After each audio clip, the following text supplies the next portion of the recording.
Welcome back to Backstage with Ron Onesti. Hi, Ron. Wendy, so good to see you back. And here we are tonight, a very, very special night. At this moment, are you Rich Little at this moment, or who are you right now? I'm Rich Little. I can imitate him pretty good. Not all the time, but I do a pretty good Rich Little. That's interesting. Does anybody really know what Rich Little sounds like? Well, Fred Trivolino, the late Fred Trivolino, who was a wonderful guy, he did on The Tonight Show once an impression of me, but it needed work. It did? Yeah. He didn't quite hit it, huh? Well, he had a few gestures, yeah. Very interesting. I always wanted to know. I mean, just like so many of us have grown up watching you and just enjoying all the stuff that you've been doing. It's just amazing to have you here at the Arcada. But, Judy Garland, I mean, your beginning started basically with Mel Torme, Judy Garland. I mean, what was that? How did that all transpire? Well, I was a friend of Mel Torme's. I knew him in Toronto. That's the first time I met him. We did a television show in Toronto together, a variety show, and we became great friends, and he was the all-time movie buff, Anything you want to know about movies, ask Mel. And we just had a wonderful time on that special, and I remember in the evenings we put bed sheets down in the Four Seasons, down in the boardroom downstairs, and we watched movies all night long. So I knew he was my kind of guy. And Judy Garland, did she Judy just Garland. jump all over you at the beginning? Like, oh my goodness? No, actually, she told Mel she didn't like impersonators. Really? Yeah. Really? And she wasn't impressed with impersonators, and he played a tape for her of all my voices, and I was doing unusual people like Lloyd Bridges and Dana Andrews and Glenn Ford and people like that. And she didn't seem too interested until I did my James Mason. When I did James Mason from A Star Is Born, she went, "Play that again." And she loved James Mason because they did A Star Is Born together. And I met James Mason not too long after, and I said, "Mr. Mason, because of you, I got on the Judy Garland show." And he said, "I don't recall at all. What are you talking about?" But that was the one that did it for me. And I did the show, and right after that, I did a lot of variety and clubs, and that started my career. Well, how about this? You'd think I would get this? It's Liza Minnelli calling you. I know. Judy, give me a minute, will you? I did. I brought it up, okay? Jeez. Okay. Judy. Yes. Another question I have for you, because, again, this is a very rare opportunity. You've obviously impersonated so many people. That's all. But some of the people like Jackie Gleason, I know you hung out with him. Yeah. And what was that? I mean, you hear stories about him, how wild he was, and what obviously a great guy How was. sweet it is. Jackie was very nice to me. And he did impressions, too. He did Peter Lorre, And he did, Who doesn't do Peter right. Lorre? I do Peter Lorre. And he did kind of a Humphrey Bogart. And, it was interesting because there was Gleason doing impressions for me. And as I said, he did a Humphrey Bogart. And I found out later he made a movie with Humphrey Bogart early in his career, a gangster picture. And he was kind of the stooge in it. So he was a very fascinating man and always nice to me. I didn't see any of the paranoia that people talked about later. Or drinking or anything. He was a straight-ahead guy with me. I loved him. Well, speaking about straight-ahead guys, and I was very fortunate. I just had dinner with this gentleman. It was me and him and 25 of his closest friends. It was really interesting to have dinner with this guy, But you hear about Bing Crosby, and all you hear is basically he was a great guy. Great performer. You didn't hear that he was a great guy. He was. But that was Bing was the my contrary. all-time favorite. I loved Bing Crosby, and it was a shame that he got such a bum rap, saying he was a child beater and all that, which is not true at all. His son Gary was a mess, an alcoholic, and wrote a book that he doesn't even remember writing. I found Bing, to be very down to earth and very, very gracious, very charming man, and He loved my impression of him. He said, Rich, too bad I didn't know you earlier. You could have dubbed all my movies for me. Now, you know what? It's a great segue into something else that we just don't realize happens, because obviously he does his act. You watch him doing the impersonations, but there have been situations where there's been a celebrity that's been unable to finish the movie or got sick or passed away or something, and you came in, stepped in, and took over. Number of times. I did a picture Tony Curtis never finished. Some epic Tony did years ago. I love you, Spartacus. Perfect. Which he denies ever saying. But this movie that finally came out, a European movie, he didn't finish because he had a dispute with the producer and walked off the picture. And he said, Rich, you saved the picture. I wanted them to go under. And you did me, and they made a lot of money, and I made nothing.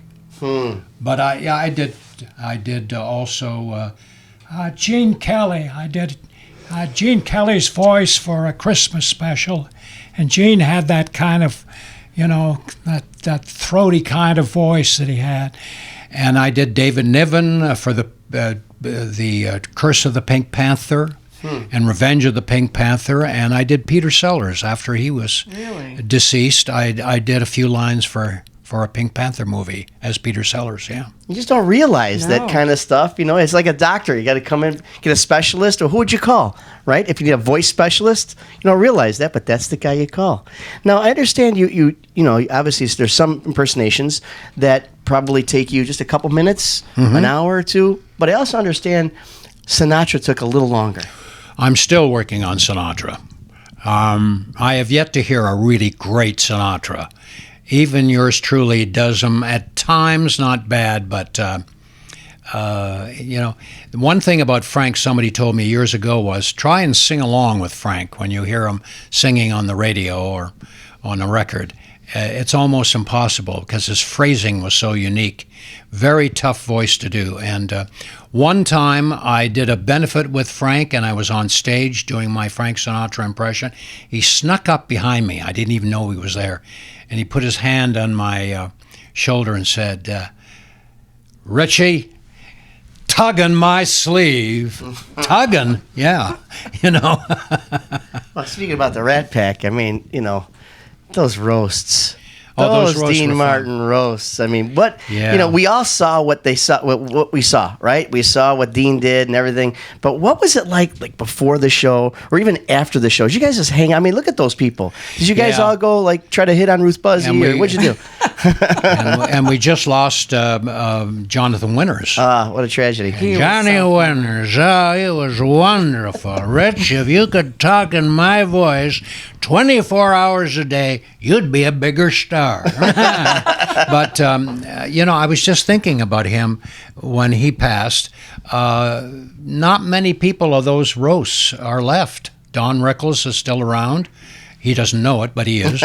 And Ruth Buzzy still around, but I can't think of anybody else. She looks great, by the way, Ruth Buzzy. Ruth Buzzy still looks pretty damn good. Yeah, but I'm thinking that, God, really? My act is deceased. Karina, your Howard Cosell's, your... Howard Cosell, yeah. How about Foster Brooks? Foster Brooks. Foster Brooks, it's interesting. You remember him from the roasts and the Dean Martin show, but I can't remember him from anything else. Can you? Well, I understand he was a very legitimate theater performer. He was from the legitimate theater, from what I understand. I didn't know that. And and he did. He was actually at a party. But he never was a stand-up comedian, was he?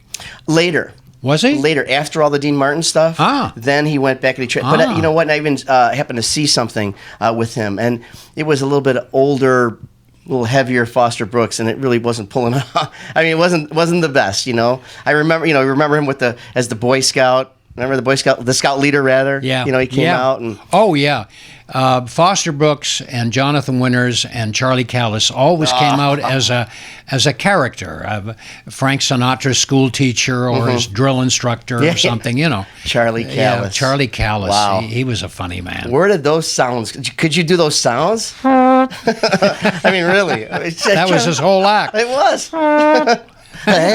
He just would go. I know. It'd be like Jerry Lewis having like some convulsion or something. That's what Charlie Callas was doing. Yeah.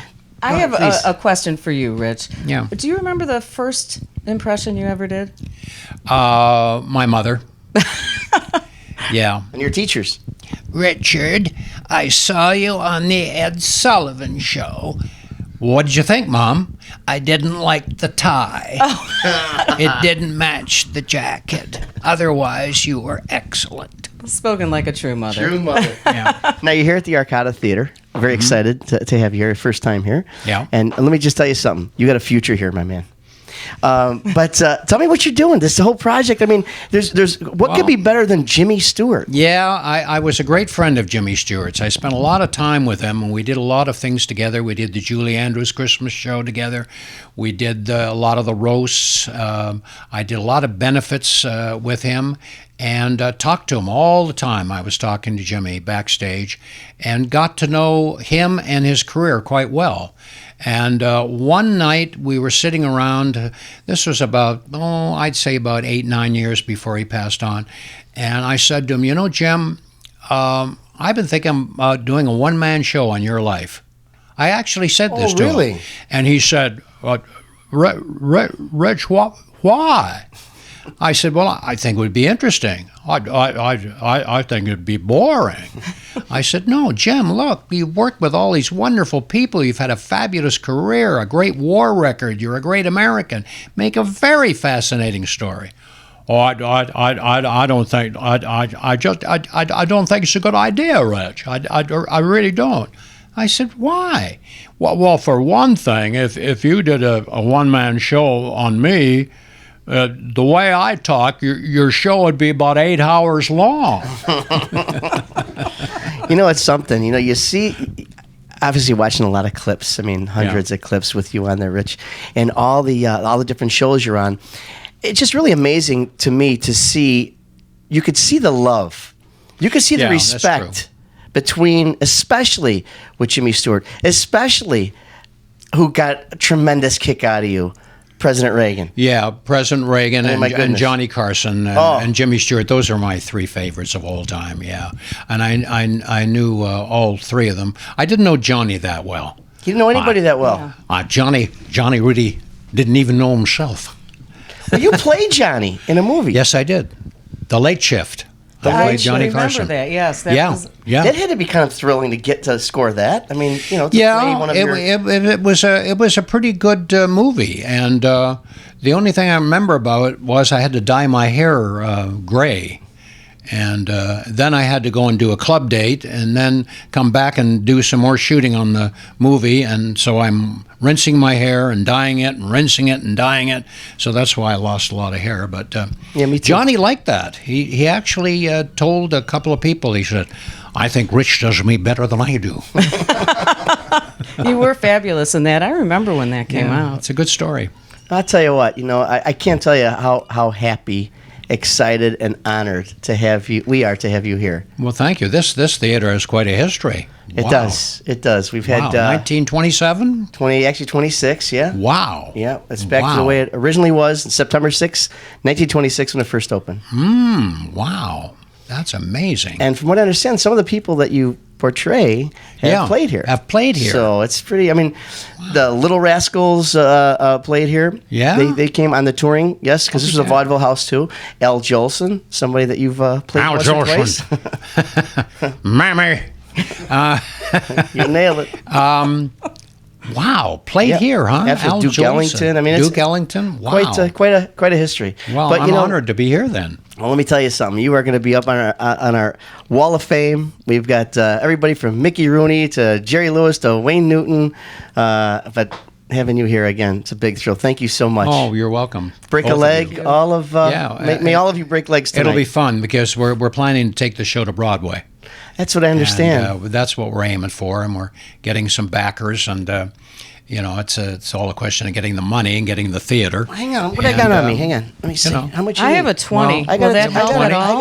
Will you Well, take a that might check? help. Just don't cash it till Tuesday. Yeah. Well, if you have a couple of spare million you're not using. Take my card, my credit card.